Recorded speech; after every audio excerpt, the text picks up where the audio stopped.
Hi, this is Dr. Anita with another diamond moment.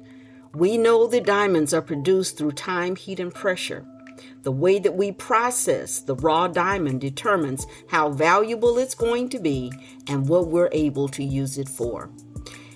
As we've been going through and looking at various ways that we may be working against ourselves in the way that we talk. We've talked about, is your mouth closing doors for you? And as I've said, we're going to look at, how are you listening? Are you the person who's always talking and never listening?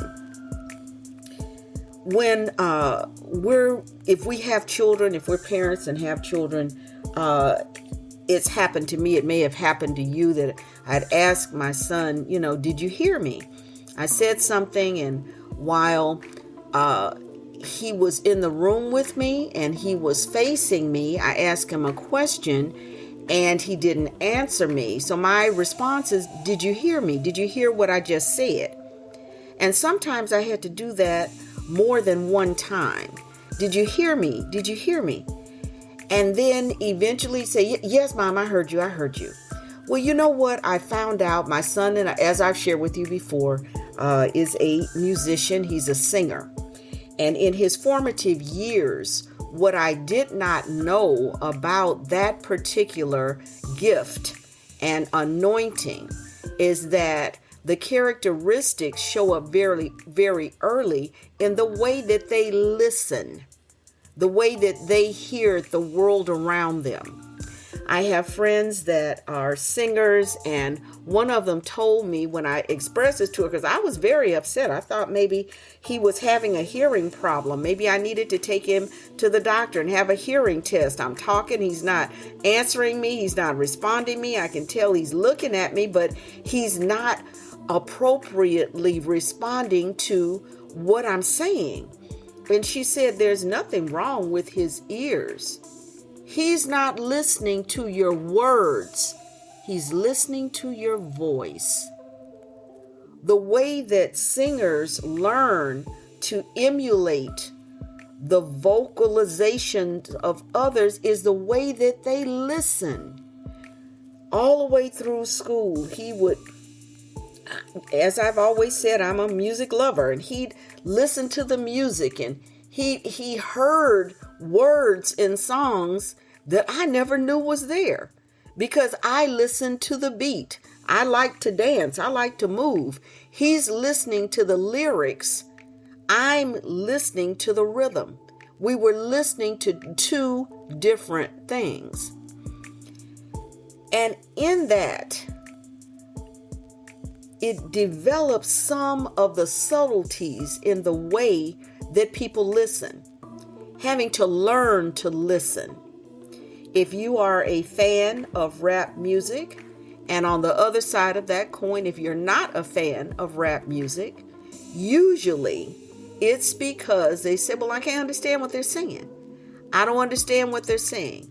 They're delivering lyrics in a poetic way with a certain beat or tempo or pace, and I can't understand what they're saying. And on that very same side of the coin, as we talked about in our last episode, Is Your Mouth Closing Doors for You, Part 2, music and the way that youth express themselves is a form of their individuality. So the exact thing that is very compelling to the youth is very off-putting to maybe some of their parents. I don't understand anything that boy is saying. Why you want to listen to this? And the youth is saying, I can get with it. I can understand everything that they're saying. I not only hear the words that they're saying because I'm really listening. I'm not being swiped by the music. I'm listening to the words. Yeah, it's got a good beat, but I'm listening to what they're saying. Being able to listen to what a person's saying allows you to know what is in their heart. It allows you to be able to get in line with what's really taking place. It's across society. It's across every area of our lives. If you're having interpersonal relationships with your significant other, it may be because they're not listening or you are not listening. Sometimes people say, I don't know, they just broke up with me all of a sudden. And I want to challenge that. Maybe they had been saying what they needed to say for years and you never listened. You were in the room with them paying attention to something entirely different, and you never listened to what they had to say. Now you're shocked because they have made a move that had been in the making for a long time, but because you never listened, it was able to take you unaware.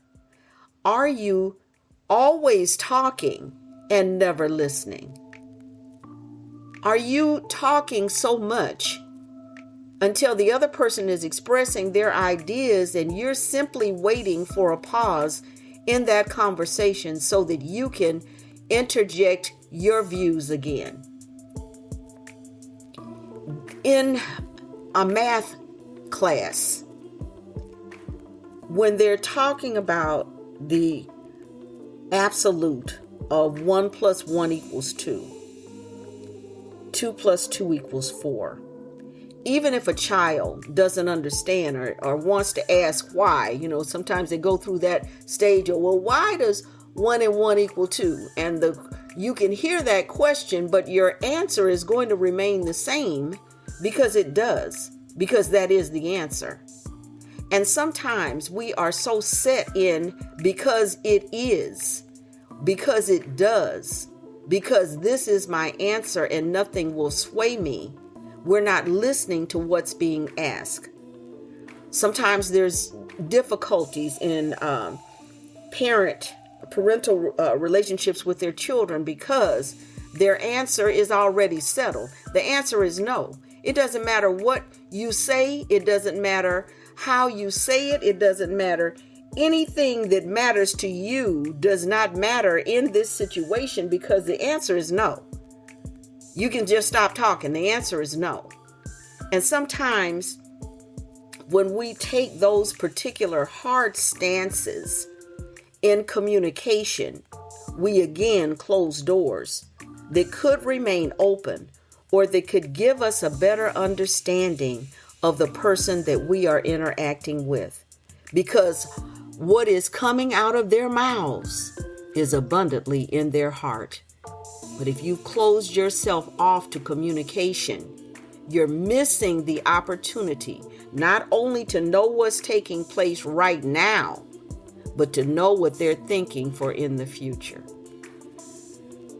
It's so important that we listen. Understanding that a person's words reveal their heart, we can actually use their words to evaluate them if we will but listen. Now, one side of that ability to listen is to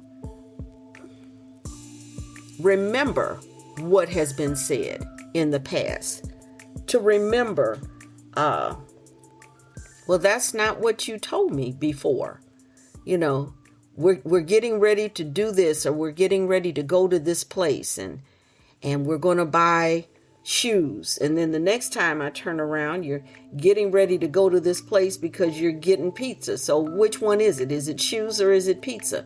And did you realize that I was listening to what you said and I did hear the discrepancy in what you told me? That ability to listen, and to listen without formulating a preconceived judgment, is vital for our lives. It is vital. We have, as everyone knows, debates that will be taking place. Listening and remembering what a person says or what a person has told us about themselves before is vital. We have to listen. We have to remember what's being said, and we do that by something that's called actively listening. It's being in the moment. It's not being way down the line or waiting for them to stop, for their mouths to stop moving so that we can say what we have been thinking on and formulating in our mind the entire time that they were vocalizing what was on their minds. We never heard any of that because we were devising what our answer was going to be, because way back at the beginning of that question, we'd already decided that the answer is no. We've already decided what our stance is going to be. We're waiting for them to stop or to slow down so that we can either interrupt them with our theory, with our decision, with our words, or we never listened in the first place. And they'd have to ask, did you hear what I said? Were you listening to me? Figure out in the next week how you listen to others. Are you in the moment or are you somewhere in the future? Are you able to listen and remember what someone has said to you before, to be able to compare what's being said now to what was shared with you earlier or previously? The way that we listen is so very important because before anyone can harm you, they usually tell you who they are. And as Maya Angelou said or taught us, that when a person shows you who they are, believe them the first time. Believe them. When we're listening and we're waiting for someone else to stop talking so that we can interject our ideas, have we listened to anything that they've said? Because oddly enough, sometimes the things that they're saying could be utilized to better our lives. It could be something that we've needed to recognize about ourselves that we've never done so. We've never evaluated. We've never challenged because we always thought we were right. We never considered how our words were closing doors on us with the relationships around us.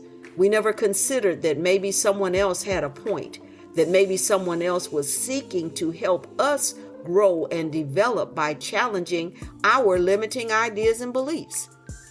What if we were still living the lives that they lived in the 20s because nobody would listen to the advancement that has taken place? I don't want to hear it. I don't want to hear that, we can no longer have dial-up phones and we now have cellular phones. I don't want to hear that. I don't want to hear that advances have taken place because I was used to how it was, and I don't want to hear what you have to say. Not only can we close doors for us by the words that we say, we can also close doors because we haven't listened to what was being expressed, to what was being communicated. We already knew it. I already know it. I don't need to learn it. I am the so-and-so. I am the parent. I am the supervisor. I am you fill in the blank. And so you're not listening. And because you're not listening, you're not keeping up with what is actually taking place in society today. You cannot turn the clock back. It's not going to go back to 1920, 1930, 40, 50, or any of those other previous decades. It is where it is, and we are where we are. Please continue with the broadcast. We're going to be going deeper into Are You Talking and Never Listening? Join me on Wisdom and FanBase, and please visit my website at www.DrAnitaMc.com. That's DrAnitaMc.com. Things are getting heated, and we must listen to what's being said.